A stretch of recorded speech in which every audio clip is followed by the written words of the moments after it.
नमस्कार दोस्तों। आपका स्वागत करता हूं आप ही के यूट्यूब चैनल में। वीडियो को स्टार्ट करने से पहले आप सभी से रिक्वेस्ट करूंगा, अगर अभी तक आपने चैनल को सब्सक्राइब नहीं किया तो इससे request to all of you, please channel को सब्सक्राइब कीजिए। तो चलिए स्टार्ट करते हैं। जहाँ पे देखिए आज हम लोग देखिए डिस्कशन करेंगे जो बेस्ट स्ट्रैटेजी जो मैं फॉलो करता हूँ। हो सकता है ये आपके लिए बेस्ट ना हो, लेकिन मुझे अच्छा लगता है इसलिए मैं आपको अभी शेयर कर रहा हूँ जो मेरा बेस्ट स्ट्रैटेजी जो मैं फॉलो करता हूँ। देखिए एक वीडियो में तो बनेगा नहीं, इसलिए मैं इसे टुकड़ों में बनाऊंगा। जो सबसे पहला आज स्टार्ट कर रहा हूँ, तो ये देखिए सबसे पहला स्ट्रैटेजी जो है जो मैं फॉलो करता हूँ कि I do not by two many stocks. मैं बहुत सारे स्टॉक्स में इन्वेस्ट नहीं करता हूँ या बहुत सारे स्टॉक्स में ट्रेड नहीं करता हूँ। सबसे पहला चीज़ है, ये सबसे पहला रूल मेरे पास है और मैंने खुद ये रूल देखिए फॉलो किया है और अच्छा पैसा बनता है अगर आप इस रूल को फॉलो करते हैं तब। मैं आपको रिकमेंडेशन नहीं दे रहा हूँ। अब रीज़न क्या है, क्योंकि देखिए बहुत सारे स्टॉक्स में अगर आप इन्वेस्ट करते हैं तो आपका फोकस आपका लूज हो जाता है, आप फोकस नहीं कर पाते हैं। साथ साथ आप जो खुद स्टॉक खरीदे हैं आप खुद उसमें फोकस नहीं कर पाते। Important dates, quarterly earning, management changes, corporate act, आप उसको फॉलो नहीं कर पाते हैं। आप कम स्टॉक्स को ट्रैक कीजिएगा। जैसे एग्जाम्पल मान लीजिए 10 से 15 कंपनीज को आप ट्रैक करते हैं तो पॉसिबली जो रहता है ना, आप उसको ट्रैक कर पाइएगा। साथ साथ आप you dilute your own winners. If you find absolute gem of a company and it gains 100% but it only makes up to 0.5% of your total portfolio. पता चला एक अच्छा कंपनी है लेकिन उसका आप कम शेयर खरीद कर रखे हैं, आपका पोर्टफोलियो का मात्र 0.5% है। देखिए इस तरीके से क्या होना है कि you dilute your own winners because your money is scattered everywhere. क्योंकि आप सभी जगह पे पैसा लगा के बैठे हैं और किसी एक अच्छे स्टॉक्स को आप जो आपने पकड़ा उसमें पैसा ही नहीं बन पाता है। तो ये सभी रीज़न है। देखिए मैं फोकस नहीं कर पाता हूँ, ये मेरा पहला पहला रीज़न है। साथ साथ जो अच्छे स्टॉक्स को है मैं उसमें ज़्यादा इन्वेस्ट करने की कोशिश करता हूँ। अब देखिए यहाँ पर अगर चेक करेंगे इंडस्ट्री का या सबका स्टैंडर्ड को चेक करेंगे तो कंसंट्रेटेड या हाई कन्विक्शन माना जाता है। जैसे मान लीजिए 8 से 15 स्टॉक को अच्छा माना जाता है। अच्छे अच्छे stocks, large cap stocks, mid cap, quality stocks को मान लीजिए आपने पकड़ लिया 8 से 15 स्टॉक, बिकॉज आप उसमें फोकस कर पाएगा deeply on your absolute favourite highest quality business, high reward potential but higher volatility if one goes wrong. ये चीज़ है। तो 8 से 15 स्टॉक को अच्छा माना जाता है। स्टैंडर्ड डाइवर्सिफाइड 15 से 25 स्टॉक्स को माना जाता है। और mathematical sweet spot by the time you hit 20 to 25 stocks across a few different sector you have eliminated all single company risk without turning your portfolio into chaotic crowd. तो 15 से 25 stock maximum, इसे भी अच्छा माना जाता है। अब इसमें क्या है कि देखिए आप 15 से 25 स्टॉक्स अगर आप निकाल लेते हैं तो हर एक सेक्टर से मान लीजिए आप एक जेम को निकालता है। आईटी सेक्टर से कोई अच्छी कंपनी निकला, बैंकिंग सेक्टर से एक अच्छी कंपनी निकला, ऑटो कंपनी से एक अच्छी सेक्टर कंपनी निकला, तो हो सकता है 15 से 25 स्टॉक रहेगा। लेकिन उसमें भी ध्यान दीजिएगा कि आपका पोर्टफोलियो में कितना पैसा किस में डिस्ट्रीब्यूट है। ऐसा नहीं कि पता चला एक में आपने 75% पैसा लगा दिया, दूसरे में आपने पता चला 25 लगाया, इसमें पता चला 10% लगाया, इसमें पता चला 5% लगाया। तो ऐसा नहीं होना चाहिए। ऐसा नहीं होना चाहिए। आपका देखिए आपका पोर्टफोलियो किस तरीके से आपने पैसा इन्वेस्ट किया है हर एक स्टॉक्स में, अगर अच्छा स्टॉक है तब। साथ ही साथ आ, मैं क्या करता हूँ, मैं ट्रैक करता हूँ सिर्फ 5 से 10 स्टॉक, बिकॉज मुझे आसानी होता है कि मैं सभी स्टॉक्स का लेवल्स को याद रख पाता हूँ। रेसिस्टेंस, सपोर्ट सब मुझे याद रहता है। ये टूटेगा तो और गिरेगा, इसके ऊपर जाएगा तो तेजी होगा, ये मुझे याद रहता है। 50 डे ऑन 100 मूवी एवरेज को मैं स्ट्रिक्टली फॉलो करता हूँ। साथ साथ important triggers and dividend stock को तो मैं जरूर फोकस करता हूँ। साथ साथ मान लीजिए अगर कोई स्टॉक फंस भी जाए ना तो रेगुलर मुझे डिविडेंड मिलता है, मैं ऐसे स्टॉक्स में काम करता हूँ। और ऑल डेट्स जितने भी स्टॉक्स में खरीदता हूँ सबका मुझे इंपॉर्टेंट डेट्स याद रहता है। तो ऐसा आप भी कर सकते हैं। मैं आपको कोई देखिए फिर से बोलूंगा, मैं कोई रिकमेंडेशन नहीं दे रहा हूँ। नेक्स्ट है क्वांटिटी कंट्रोल। ये बहुत लोगों के साथ बहुत दिक्कत हो जाती है। सब स्टॉक सबको बहुत अच्छा लगता है, तो उसमें भी आपको कंट्रोल रखना ज़रूरी है। साथ ही साथ क्वांटिटी कंट्रोल करना ज़रूरी है। क्वांटिटी कंट्रोल करना ज़रूरी है दोनों साइड में, लोअर लिमिट में भी एंड अपर लिमिट में भी।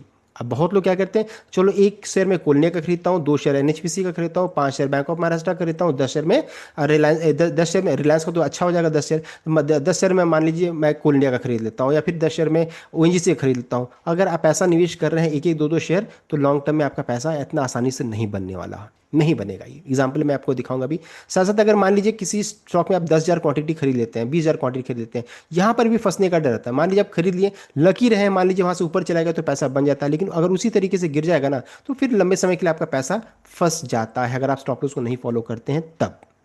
क्वांटिटी कंट्रोल भी ज़रूरी है, दोनों साइड में है। इंपॉर्टेंट क्या रहेगा, जैसे एग्जांपल मैं आपको बता देता हूँ। किसी ने एक शेयर मान लीजिए 370 के भाव में कुल्ला का शेयर को खरीदा था, हम लोगों ने डिस्कस किया था इसको।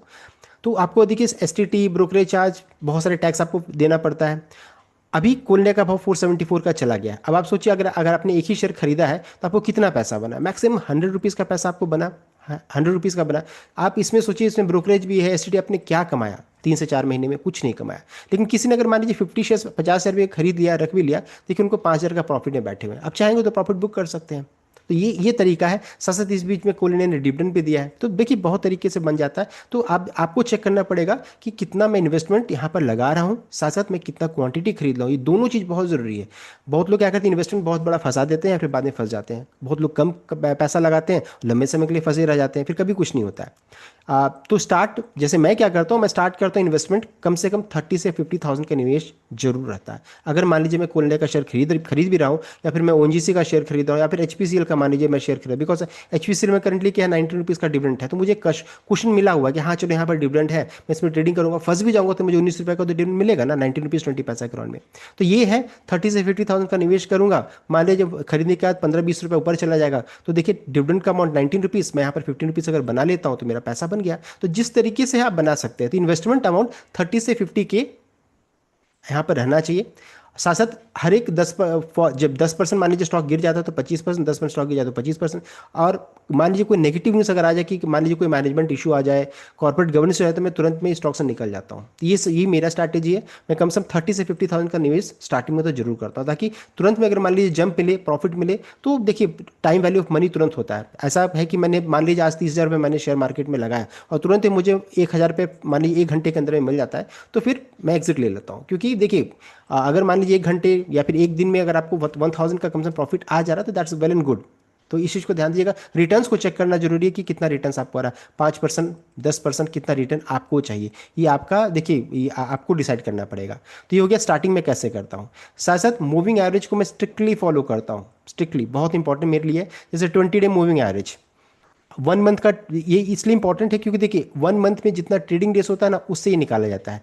एक मंथ में ट्रेडिंग डेज कितना होता है, तो 1 मंथ में चेक कीजिएगा तो लगभग अप्रोक्सीमेटली 20 दिन, 20 डेज ट्रेडिंग होता है, इसलिए इसे 20 डे मूविंग एवरेज बोला जाता है। तो 20 दिन का प्राइस अगर चेक कीजिएगा तो 20 डे मूविंग एवरेज के ऊपर में अगर कैंडल इस तरीके से फॉर्म हो रहा है, तो इसका मतलब क्या है कि 20 दिन को मूविंग एवरेज का ये प्राइस है, इसके नीचे नहीं जा रहा, मतलब ठीक है। अगर इसके नीचे चला गया, इसका मतलब है कि फिर दिक्कत की बात है। तो इस प्राइस को मैं फॉलो करता हूँ, 20 डे मूविंग एवरेज। आप जिसको फॉलो करना चाहें, 20 डे मूविंग एवरेज में 20 डेज ट्रेडिंग होता है। साथ साथ सबसे इंपॉर्टेंट क्या होता है, 50 डे मूविंग एवरेज, ये सबसे इंपॉर्टेंट मेरे लिए है। In technical analysis 50 day is one of the most widely watched indicator by institutional investors and retail traders. 50 day moving average बोला जाता है, लेकिन अब बहुत लोग 40 डे को भी फॉलो करने लगे हैं। 40 डे भी बहुत इंपॉर्टेंट है, ध्यान दीजिएगा। ये दो मूविंग एवरेज सबसे इंपॉर्टेंट हो जाता है। ये ट्रेंड इंडिकेटर है। It is use to identify medium term trend of a stock or an index like Nifty 50. if stock price is constantly trading above, अगर 50 डे मूविंग एवरेज के ऊपर में कंसिस्टेंटली ट्रेड करिए तो मीडियम ट्रेंड इसका considered bullish हो जाता है। इफ इट इज बिलो, इसको बेरिश माना जाता है। Support and resistance, strong stock in healthy up trend will often fall back towards 50 day moving average. Market correction जब लेगा तो 50 डे मूविंग एवरेज में गिरता है और तुरंत में फिर वहां पर से बाइंग हो जाता है, bounce back. This make the line psychological support floor इसे माना जाता है। तो 50 day and 40 day moving average बहुत इंपॉर्टेंट होता है, मैं इसको स्ट्रिक्टली फॉलो करता हूँ। 50 डे 40 को इंपॉर्टेंट रहता है, साथ ही साथ 200 डे भी मेरे लिए बहुत इंपॉर्टेंट है। अब देखिए कॉमन मूविंग एवरेज में चेक करेंगे तो 20 डे मूविंग एवरेज में एक मंथ का रहेगा। ट्रैक शॉर्ट टर्म मोमेंटम को बताता है। 50 डे मूविंग एवरेज 2.5 कैलेंडर यानी कि 2.5 महीने के बारे में बताता है, track medium term trend. And 200 day moving average जो रहता है ये 10 महीने का बारे में बताता है, track the long term structural trend के बारे में।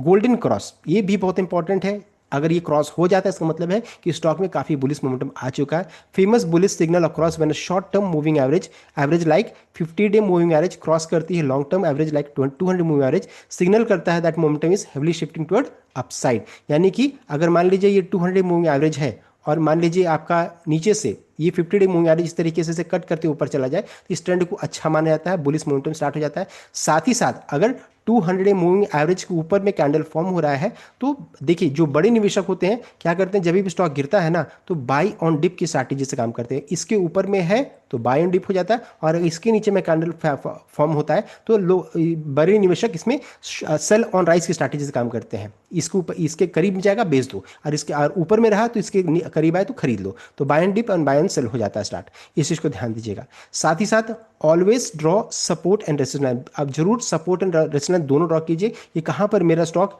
गिरकर आता है, कहाँ से उसे सपोर्ट मिलता है, और कहाँ पर जाने का बिकवाली स्टार्ट होता है। अगर मान लीजिए यहाँ पर मैंने खरीदा, यहाँ पर जाकर के स्टॉक रुकने लगे, तो यहाँ पर बेचने से अच्छा प्रॉफिट बनता है।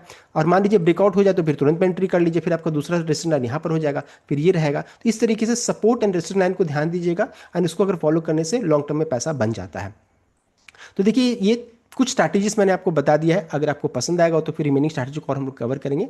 सो ये था कंप्लीट अपडेट। आई होप आप लाइक किया, शेयर किया, चैनल को सब्सक्राइब किया। Thank you.